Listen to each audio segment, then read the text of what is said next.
갑자기 4장이 되었죠. 요한계시록이 우리에게 주어진 이유는 하나님 나라가 어떻게 존재하고 있는가를 우리의 마음에 그려볼 수 있도록 기록이 되었습니다.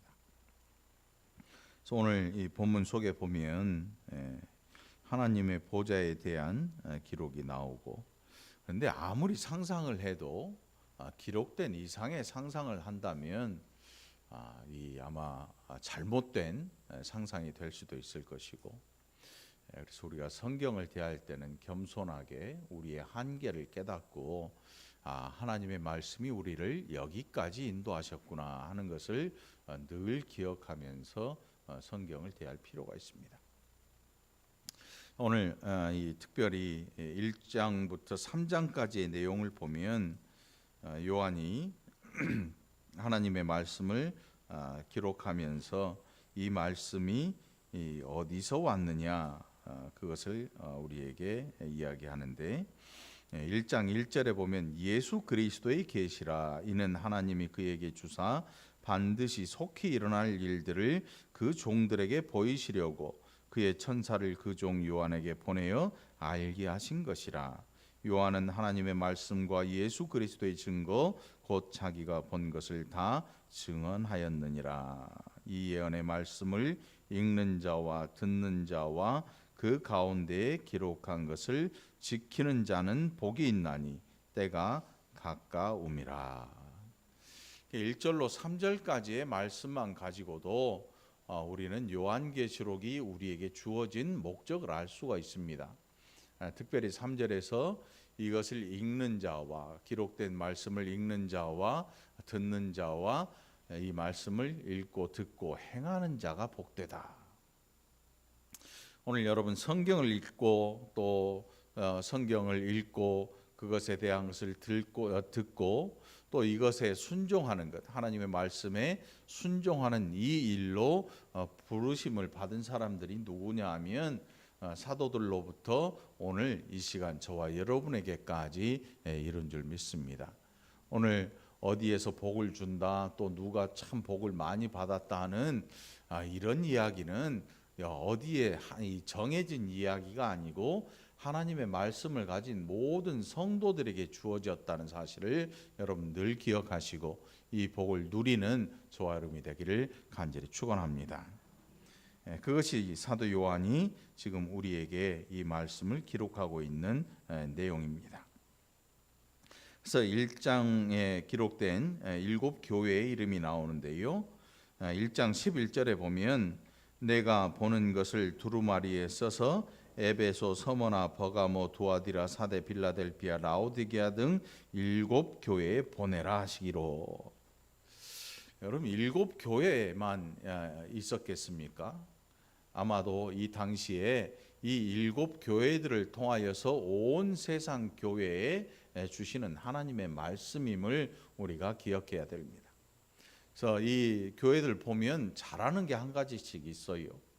그래서 에베소, 서머나, 또 버가모, 두아디라, 또 사데, 빌라델비아, 라오디게아, 이 7교회에 대한 말씀을 우리에게 쭉 하고 있는데 2장과 3장으로 가보면 이 7교회가 행했던 일들에 대하여 칭찬을 하기도 하시면서 또 칭찬과 동시에 그들이 지금 행하고 있는 어떤 잘못에 대해서 이야기를 하고 있는 부분들을 우리가 발견하게 됩니다.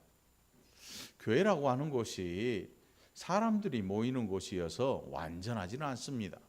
제가 지난주에도 말씀드렸는데 교회는 늘 다툼이 존재합니다.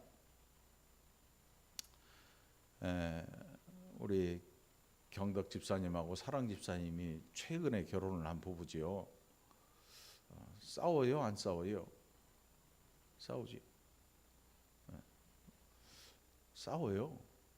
아무리 뭐 사랑해 오빠, 뭐 사랑해 사랑아, 뭐 이렇게 해서 결혼을 했는데 싸운단 말이에요. 우리 혜인이도 보니까 세종시에서 찌그락찌그락 소리가 나더라고. 안 싸우는 것 같이 하면서 어른들 앞에서는 안 싸운 척 하는데 뒤로 주먹질하고 발길질하고 그럴 수도 있어요. 사람이 사는 모든 곳에는 항상 다툼이 존재하죠. 교회는 더해요. 왜냐하면 피 한 방울 안 섞이고 모든 사는 환경이 각자 다 다른 곳에서 예수 그리스도로 말미암아 모인 공동체이기 때문에 천사들의 집합이라고 생각하면 큰 오산이에요. 어떤 분들 보니까 어떻게 교회에서 이럴 수가 있어요? 교회니까 충분히 그럴 수 있는 거예요. 교회니까 그런 일이 생길 수 있는 거예요. 교회가 어떻게 저렇게 다퉈요? 교회가 어떻게 저렇게 싸웁니까? 교회가 어떻게 갈라지고 뭐 이런 일이 생깁니까? 이게 무슨 교회입니까? 라고 말하는 분들이 있는데 교회를 오해하시는 거예요. 여러분, 우리가 예수님을 믿는 것은 이 땅에서 천사가 되는 일이 아니에요. 우리가 예수님을 믿는 것은 이 땅에서 영원히 멸망당할 죄인이 의인이 되는 일이지, 죄를 한 번도 안 짓고 살아가야 되는 천사들이 되는 게 아니라는 거예요.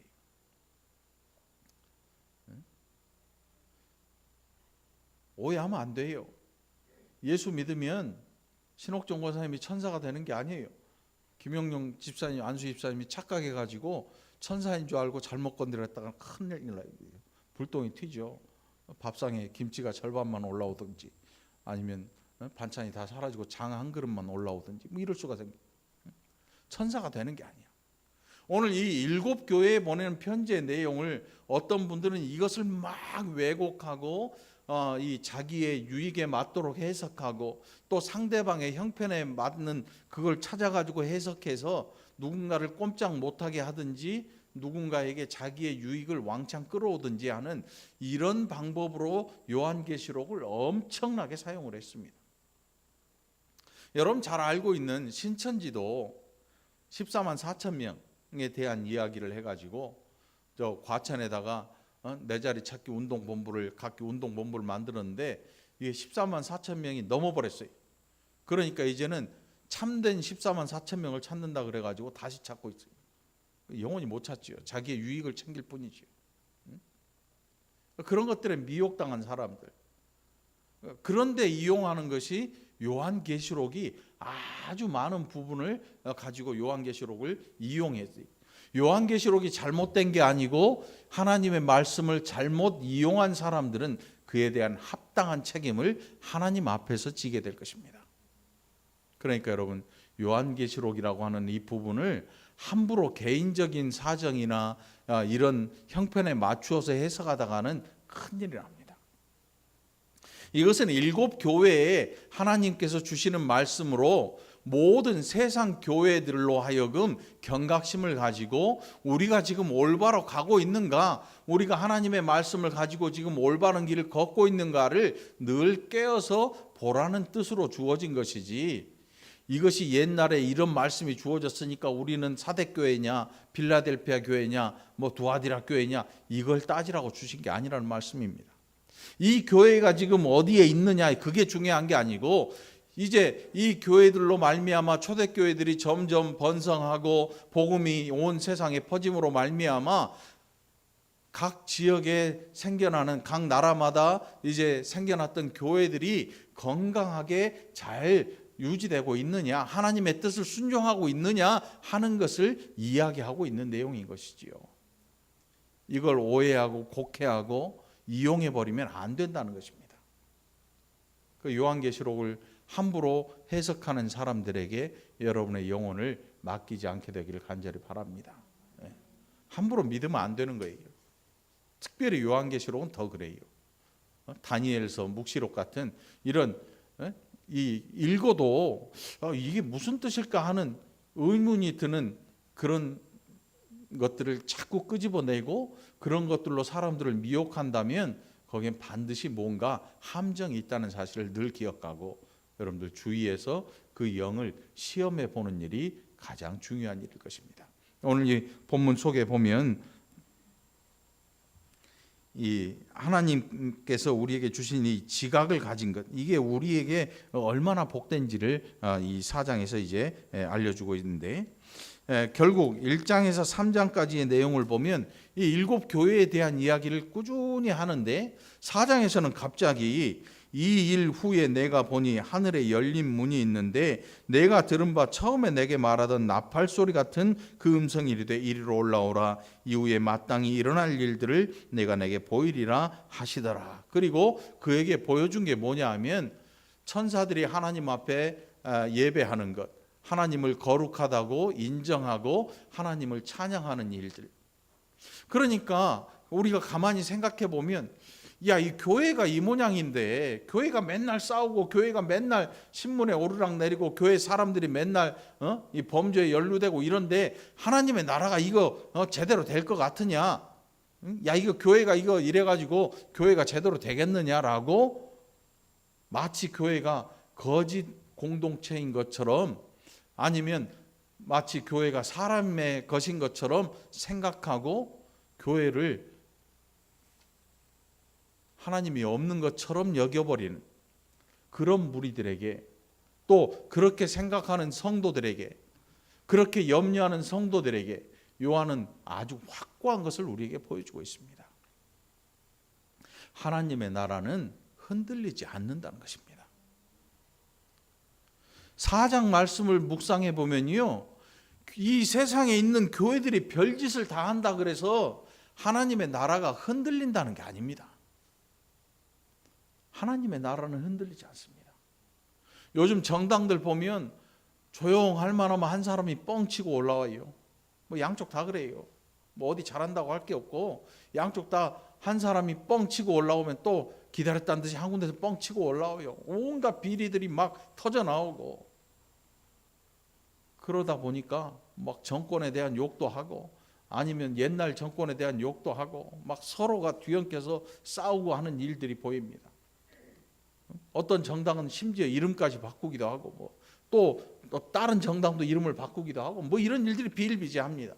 그런데 여러분, 놀랍게도 우리가 하나님 나라를 다 망가뜨려 버릴 것 같은 이 시대에도 하나님의 나라는 여전히 강성하게 존재하고 있다는 사실입니다. 여러분이 이 말씀을 늘 기억하게 되기를 간절히 축원합니다. 하나님의 나라를 이야기하는 이 교회들이 약해 빠지고 죄에 빠지고 깨지고 부셔지는 한이 있어도 하나님의 나라는 강건하게 존재한다는 사실.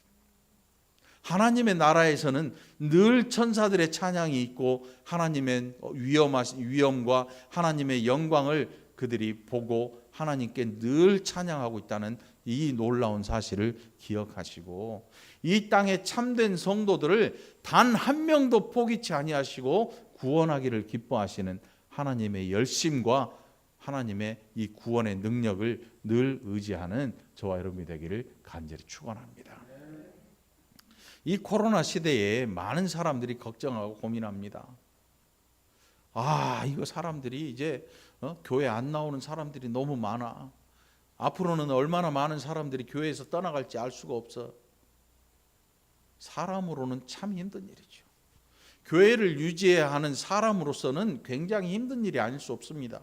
물질도 이제 뭐 많이 바닥나게 될 것입니다. 여태껏 뭐 해놨던 빚들이 감당치 못할 빚이 될 수도 있습니다. 여러분, 미국이나 이런 이 서양의 교회들이요, 나중에 빚 감당이 안 돼서 다 문을 닫게 되고 관광지로 전락하고, 교회를 관리할 재정이 없으니까 관광지로 전락해요. 입장료를 받고 사람들이 구경거리 삼아서 사진 찍어 오고, 이런 지경으로 타락해버려요. 그게 타락이죠.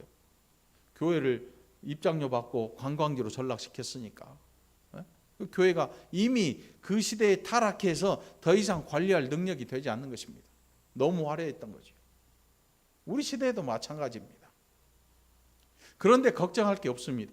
중세의 교회가 몰락하고 망했지만은 하나님의 나라는 꺼져가는 등불과 같이 이 땅에서 보였는데 하나님께서 그 불씨를 다시 일으키십니다. 개신교가 이 불씨를 이어받아서 이 지구상에 아직도 복음이 전해지고 있습니다. 하나님의 맡겨주신 사명을, 미약하지만 그 사명을 감당하고 있는 교회들이 존재하고 있고, 이 사명을 알고 기도하는 성도들이 이 시대에도 존재하고 있다는 사실입니다.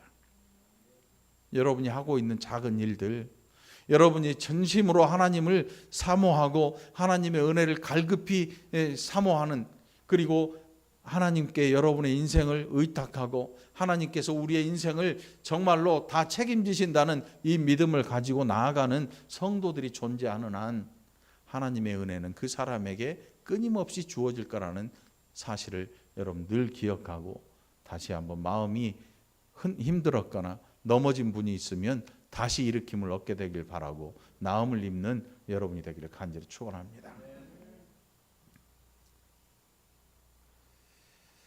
여기에 보니까 2절에 보니까 내가 곧 성령에 감동되었더니 보라 하늘의 보좌를 베풀었고 그 보좌 위에 앉으신 이가 있는데, 여기에 보니까 2절에 성령의 감동이라는 말씀이 나오는데, 성령의 감동이라고 하는 것은 성경 기록자에게 주어지는 거예요. 우리는 성령의 감동을 입을 존재가 아니에요. 성령의 감동을 입은 사람들은 이제 더 이상 이 지구상에 존재하지 않아요. 언제까지냐? 성경이 기록될 때까지. 성경을 기록한 이 성경 기록자들이 성령의 감동함을 받아서 그들의 전 인격을 사용해서 그들이 가지고 있는 모든 인성을 가지고 하나님의 말씀을 오류 없이 기록하는데 성령의 감동을 주신 거예요. 그게 성령의 감동이죠. 우리는 성령의 감동을 받을 수가 없어요. 성령의 감동을 받았다 하는 것은 성경을 또 기록할 수 있다라는 뜻이에요. 그러니까 이 이단들 가운데 성경 말고 다른 책을 씁니다. 자기들만이 가지고 있는 경전을 또 만드는 거예요. 이게 아주 심각한 문제를 일으키죠. 다른 사람의 삶을 망가뜨립니다. 아주 처참하게 망가뜨리죠. 뭐 어떤 분들, 많은 분들이 있어요. 마치 자기가 성경을 다 알고 해석할 줄 아는 것처럼 그렇게 이야기해서 사람들을 미혹하는 사람들이 있습니다. 별별 사람이 다 있습니다. 성령의 감동, 우리는 성령의 감동을 받는 게 아니고 은혜를 받는 사람들이에요. 은혜를 받는 사람들. 은혜가 뭐냐 하면 받을 수 없는 것을 받는 것을 말해요. 은혜는 내가 만들어서 내가 뭘 해서 받는 게 아니에요. 그것은 보상이죠. 내가 죽으라고 일을 해서 받는 돈을 뭐라 그래요? 임금. 역시 CEO라 잘하시네. 임금, 인건비 아니면 내가 일한 대가, 이거 안 주면 어때요? 노동부 가서 신고하면 빨리 주라고 얘기해요. 걸리지요. 이거는 내가 일한 거예요. 은혜라고 하는 것은 내가 교회에 봉사하고 막 기도를 많이 하고 헌금을 많이 해서 받는 게 아니에요. 그거 가지고는 하나님의 은혜를 받을 수가 없습니다. 은혜는 누릴 자격이 없는 자에게 주어지는 일방적인 선물이야. 내가 가질 만한 아무런 능력이 없고 자격도 안 돼. 그런데 주시는 분이 일방적인 사랑을 가지고 내게 주신 거예요. 이게 은혜예요. 이걸 선물이라고 그래. 이게 선물이 뭐냐? 믿음이야, 믿음. 우리가 믿음을 가지고 있는 것은 자격이 있어서 믿는 게 아니에요. 여러분, 늘 우리를 겸손하게 하는 생각들이 우리 머릿속에서 항상 이 생각이 있어야 돼요. 믿음은 하나님이 내게 주신 일방적인 선물이야. 난 받을 자격이 없어. 이런 나에게 이런 놀라운 걸 주신 게 하나님의 은혜야. 나는 이 은혜로 살아. 그리스도인을 겸손하게 하는 게 바로 이것입니다. 이걸 알지 못하면 교만에 빠지지요. 내가 뭘 했기 때문에 이걸 주셨다. 이게 어디의 특징이냐면 이방 종교의 특징입니다. 우상 종교의 특징이 뭐냐면 이 우상을 찾는, 신을 찾아서 경배하는 자가 이 땅에서 무단한 노력이나 뭐 이 물질이나 재물이나 이런 걸 주면 그 신이 감동해서 그렇게 행한 자기를 찾아온 사람한테 뭘 준다는 생각이, 이게 우상이에요. 하나님은 그런 분이 아닙니다. 어떤 분들은 하나님 앞에 드릴 때 제일 좋은 것으로 막 돈도 구겨진 거 말고 다림질 빳빳이 해가지고 교회 올 때 양복도 칼같이 대려입고 제일 좋은 옷, 제일 이런 생각을 하는데요. 우리가 하나님을 섬기는 것은 하나님의 뜻대로 우리가 예배를 하는 일이지 우리의 정성으로 하나님께 예배하는 거 아닙니다. 예배는 정성이 아니에요. 정성은 누가 받냐면 우상이 받아요. 그러니까 우상을 섬기는 사람들은요, 새벽 3시 반에 일어나 찬물로 목욕을 하고요, 무속인들 보면 그 사람들 무시무시해요. 한겨울에도 찬물로 자기 몸을 다 씻고 정한 술을 캬 떠가지고 손을 싹싹 빌잖아요. 저 어디 영험하다는 저 서울의 삼각산이나 이런 데 큰 절벽 밑이나 바위덩어리 밑에 가면 촛불 켜놓고 새벽마다 찾아가서 이 막 뭘 비는 사람들이 있어요. 절에도 있고요, 산에도 있고요. 그런데 그리스도인들이 그걸 따라하면 안 돼요. 왜냐하면 하나님께 나아가는 것은 하나님이 정해놓으신 방법 외에는 우리가 하나님 앞에 나아갈 길이 없어요. 그 길이 누구시냐면 예수 그리스도예요. 예수 그리스도로 말미암지 않고는 우리가 하나님 보좌 앞에 나아갈 길이 없어요. 예수 그리스도의 십자가의 보혈이 우리로 하여금 그 보좌 앞에 나아갈 수 있는 길을 열어주신 거예요. 그래서 성경에 뭐라고 기록됐냐면 예수 그리스도의 보혈에 힘입어 하나님 보좌 앞에 담대히 나아간다. 히브리서를 기록하고 있어요. 그러니까 여러분, 정성된 예배 이거 생각하지 말고 신령과 진정으로 영과 진리로 예배하는 여러분이 되기를 간절히 축원합니다. 정성 얘기하면 안 돼. 교회에서는 정성껏 이거 필요 없어요. 남편 밥 해주고 애들 밥 해줄 때 정성껏 하는 건 뭐 그건 좋은 거지요. 하나님 앞에 정성껏, 그러니까 상대방이 내가 섬기는 신이 감동하도록 내가 정성을 하는 거예요. 이거는 기독교의 예배가 아니에요. 기독교의 예배는요, 광야를 헤매다가도 목숨을 걸고라도 순종하는 것이 하나님의 뜻을 이루는 일이야. 순종하는 것. 그런 의미에서 4장 이 4장에 이 1장 11장에서 나온 몇 절인가요? 1장 3절에 그런 의미에서 읽고 듣고 행하는 자가 복되다는 이야기가 나오는 거죠. 그래서 구약의 이 모세 오경의 내용을 이렇게 쭉 보다 보면 뭘 해가지고 복 준다 이런 게 없어요. 딱 한 가지 있는데 그게 뭐냐면 순종하는 자가 얻게 될 복에 대해 말씀이에요. 그럼 뭐에 순종하느냐? 정성껏 순종하느냐? 그게 아니에요.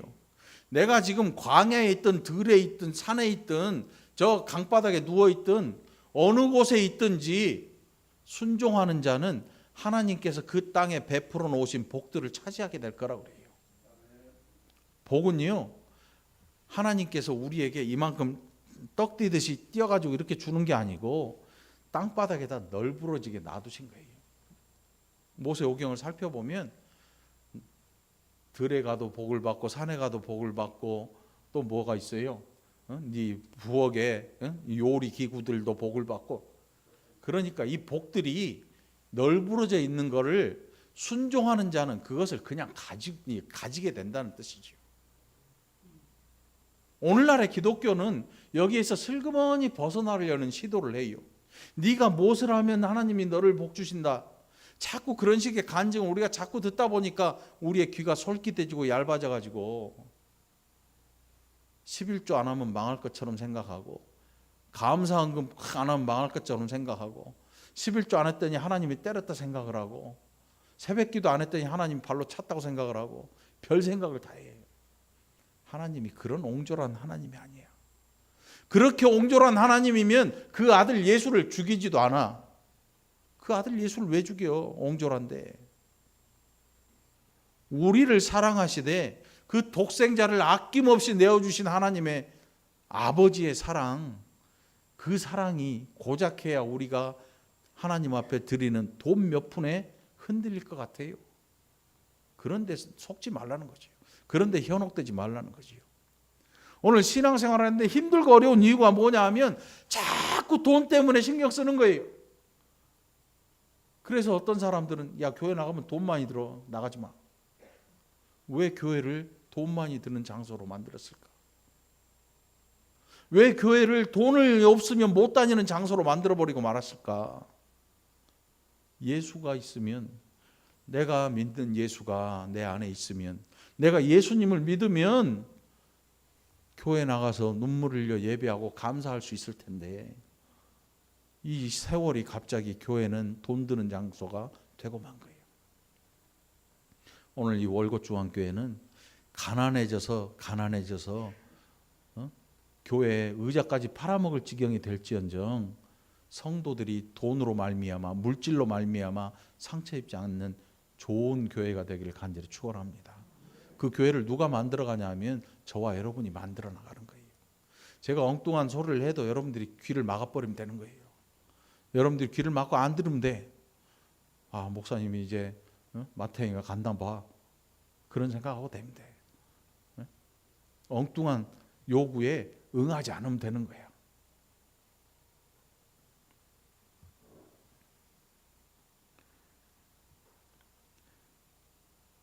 (3절로부터) 6절까지 하나님의 보좌에 대한 기록이 나오고, 거기에 24장로들이 흰 옷을 입고 머리에 금관을 쓰고 앉았더라, 이렇게 얘기를 하니까 어떤 분들은 당신도 열심히 하면 이 하나님 앞에 금멸요관을 쓰고 흰색 옷을 입고 하나님 앞에서 하는 장로와 같은 모습을 가지게 된다. 이 지금 기록하는 24장로는요 누구냐면 12지파와 12제자를 상징적으로 표현하고 있어요. 이 24라는 숫자가 상징적인 숫자야. 왜냐하면 이들이 이 12지파를 통해서 하나님께서 12지파를 통해서 아브라함의 언약을 이루어내시잖아요. 아브라함이 믿음의 조상이야. 아브라함을 통해서 하나님께서 12지파 이 아브라함의 언약을 이루어내시겠다고 말씀을 하셨거든요. 하나님의 나라, 눈에 보이는 그 나라를 통해서 12지파, 그 12지파와 예수 그리스도께서 이 땅에 오셔서 12제자를 부르신 그 12제자가 합쳐져서 24장로로 기록이 된 거죠. 그러니까 복음의 처음에 있었던 이 사람들에 대한 기록을 이렇게 24장로라고 표현을 한 거예요. 그러면 이분들만 장로냐고? 이 지구상에 장로가 얼마나 많은데 말이 안 되잖아요. 하나님 보좌 앞에는 뭐 장로님뿐만이 아니고 권사님, 집사님, 안수 집사님, 서리 집사님, 뭐 일반 성도님들, 교회 믿자 신앙 고백하자마자 돌아가신 분들, 뭐 별별 사람이 다 모일 거 아닙니까? 하나님 나라가 그들을 용납하기에 좁질 않아요. 넘쳐나고 넘쳐나요. 넘쳐나고 넘쳐나. 이런 숫자적인 이런 것에 대해서 그렇게 막 몰두하면 안 돼요. 이거 몰두하게 만드는 게 누구의 전략이냐면 이것을 가지고 유익을 찾는 이 얻으려는 자들의 시도예요, 시도. 이런 데 현혹되면 안 되는 거죠. 보좌로부터 번개와 음성과 우레소리가 나고 보좌 앞에 켠 등불 7이 있으니 이는 하나님의 7 영이라. 보좌 앞에 수정과 같은 유리바다가 있고 쭉 기록되고 8절까지 쭉 기록되는데 8절 하반절에 거룩하다 거룩하다 거룩하다 주 하나님 곧 전능하신 이여 전에도 계셨고 이제도 계시고 장차 오실 이시라 하고. 누구겠어요?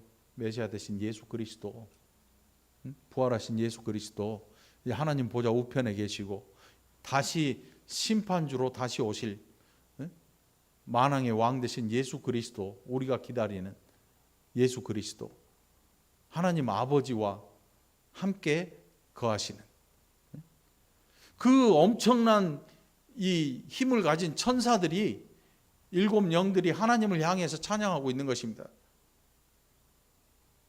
그러니까 3절 3장까지 기록된 이 교회의 부족함이 하나님의 영광을 가리우느냐, 하나님의 영광을 덜하게 할 수 있느냐, 천만의 말씀이에요. 천만의 말씀이죠. 완전하신 하나님의 영광에 우리는 티끌만한 영광을 돌릴 수밖에 없습니다. 우리에게서 무슨 영광이 있겠습니까? 그렇다고 해서 하나님의 나라가 망하지 않아요. 그러니까 여러분, 낙심하지 마십시오. 코로나가 온 세상을 덮어서 교회에 예배 드릴 수 없는 지경이 돼버려도 하나님의 나라 망하지 않습니다. 하나님의 말씀을 가지고 있고 예수 그리스도를 영접하고 올바른 신앙 고백을 하고 올바로 신앙생활을 하는 그 백성을 하나님은 단 한 백성도 잃어버리지 아니하신다는 사실입니다. 두려워하지 마십시오. 낙심하지 않게 되기를 축원합니다.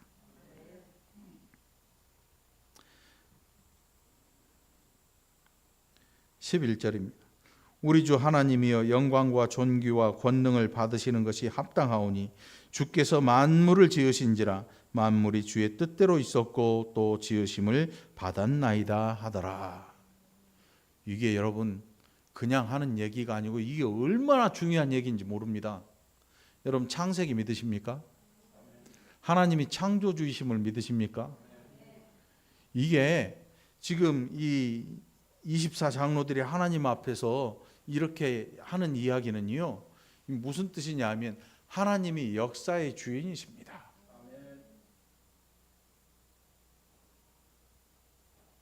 여러분 이거 심각한 얘기예요. 이거 못 믿는 사람이 더 많아. 그래서 하는 게 뭐냐면 자기의 계획대로 하나님을 데리고 가려고 하는 사람들이 많다는 거죠. 내가 계획을 세워요. 그런데 성경이 뭐라고 하냐면 사람이 계획을 세우지만 그 계획을 이루시는 분은 누구라고 그래요? 잘들 아시네. 그러니까 고집 안 피우게 되기를 바랍니다. 우리의 고집은 어떠냐면 내가 이걸 계획을 세웠어요. 내가 이걸 계획을 세워. 하나님 결제하시지요. 이렇게 나와. 결제 안 하세요? 알았어요. 그럼 나 밥 안 먹어요. 나 40일 금식할 거예요. 언제까지? 해줄 때까지. 안 해주네? 그럼 뭐라 그래? 기도가 부족했네. 다시 해. 한 열흘 밥 먹고 힘내가지고 또 해. 기도가 또 부족했네. 또 해. 이거는 내 계획이지 하나님의 계획이 아니잖아. 하나님의 계획을 우리가 물어봐야 되는데 우리는 안 물어봐요. 기도라고 하는 우리에게 주신 가장 이 땅에서 살아가는 연약한 성도들에게 주신 가장 유용하고 가장 강력한 무기인 이 기도를 가지고 말이에요. 내 욕심을 이루려는 시도를 해요. 내 계획을 이루려는 시도를 한단 말이죠. 그래서 야고보서에 보면 정욕대로 구했기 때문에 못 받는 거다. 이렇게 간단하게 얘기를 합니다. 예수님은 또 뭐라고 하셨냐면 그거는 이방인들이 구하는 거다. 그러니까 우리가 계획해 놓은 이 내용들을 보면 다 물질이나 이런 것들에 관련된 거예요. 그래서 제가 여러분들에게 항상 좀 기도 제목을 좀 바꿔봐라. 성경을 좀 잘 묵상하고 기도 제목을 좀 바꿔봐라. 뭘로 바꾸겠습니까, 여러분? 좀 바꿔보세요. 그러면 남편 건강했으니까 이제는 옆집 아줌마 건강을 위해서 기도할까? 이렇게 바꾸는 거 말고 근본적인 바꿈이 필요해요. 근본적으로 바꾸려니까 잘 안 되죠. 이 근본적으로 바꾸면 무슨 기도가 우리에게 나왔냐면 하나님의 뜻이 이 땅에서도 이루어지이다. 이 기도가 나와야 돼요. 내가 죄를 짓고 살아요. 내가 잘못을 하고 내가 부당한 방법으로 많은 물질을 이뤘어요. 그런 사람 입에서 하나님의 뜻이 이 땅에서도 이루어지이다. 이 기도 나올 것 같아요, 여러분?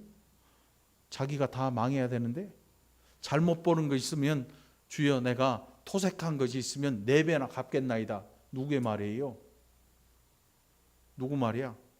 삭개오 아니야, 삭개오. 그 당시 세무서 세무서 직원, 세무서장으로 있던 삭개오. 그 당시에 삭개오가 예수님 앞에서 뭐라고 하냐면 내가 토색한 것이 있으면 4배나 갚겠나이다. 진짜로 토색했으면 그는 지금 신용불량자예요. 그 당시에 다 털어내야 돼. 남는 게 아무것도 없어. 그런데 여러분 이런 기도의 제목 가질 수 있겠습니까? 못 가져요. 가질 수가 없는 거지요. 내가 도둑질해서 번 거, 남 못 살게 해서 번 거, 남 망하게 해서 번 거, 이걸 다 꿰차고 있으려니까 하나님의 뜻이 땅에서도 이루어지이다. 이 기도 못하는 거예요. 네? 이 기도 하겠냐고? 못해요. 그러니까 교회가 이런 사람들이 점점 늘어나니까 교회가 힘을 잃을 수밖에 없는 거예요. 여러분 오늘 차라리 하나님 이거 제가 잘못 본 돈이면 걷어가 주시고요. 하나님의 뜻 가운데 올바른 성도가 되어서 내가 하나님 앞에 부끄러움 없이 갈 수 있는 그런 믿음의 백성이 내가 좀 되게 해주세요. 이런 기도할 수 있는 여러분들에게 간절히 바랍니다. 이방인 하는 기도하지 말고 이런 기도 좀 할 수 있는 참된 그리스도인들이 이 월곶 중앙교회에서 1명이든 2명이든 나오게 되기를 간절히 축원합니다. 그런 기도를 하자고 보면 잘못 살아갈 수가 없겠지요. 남 죽이고 내가 사는 일은 안 하겠지요. 남의 것 빼앗으려고 악한 계획을 세우는 일을 안 하겠지요. 범죄에 참여하는 일이 없겠지요. 여러분들의 삶에 순종이 무엇이냐라고 그게 어려운 대답이라고 생각하지 마세요. 우리가 하나님의 말씀에 순종한다고 하는 게 막 이 10계명 들춰내고 막 이게 구약 계명들 들춰내 가지고 이거는 지켜야 되고 저거는 말아야 되고 그렇게 지키는 게 아니고 하나님 앞에 순종하는 것은요. 내가 하나님이 지어 놓으신 좋은 사람이 되는 거예요. 예수 믿는 좋은 사람, 이보다 더 좋은 게 없어요. 예수 믿는 나눠주는 사람, 예수 믿는 양보하는 사람, 예수 믿는 용서하는 사람, 예수 믿는 용서를 구할 줄 아는 사람, 이런 사람이 좋은 사람인 거예요. 이런 사람이 순종하는 사람인 거예요. 그런 사람이 복된 거예요. 여러분들 이렇게 요한계시록을 통해서 우리가 이렇게 살아가는 하나님의 백성 되기를 간절히 축원합니다. 기도합시다.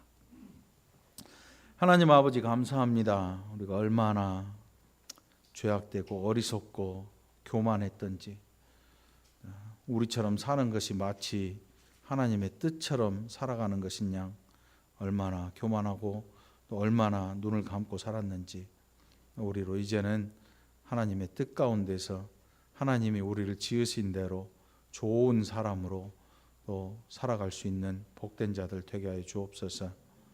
순종함으로 하나님 앞에서 복된 자가 되게 하시고 이 땅에서 연약해질지라도 하나님 나라에서는 하나님의 백성으로 또 하나님이 귀히 여기시는 아끼는 백성 되게 하여 주시옵소서. 감사드리옵고 예수님의 이름으로 간절히 기도합나이다. 아멘.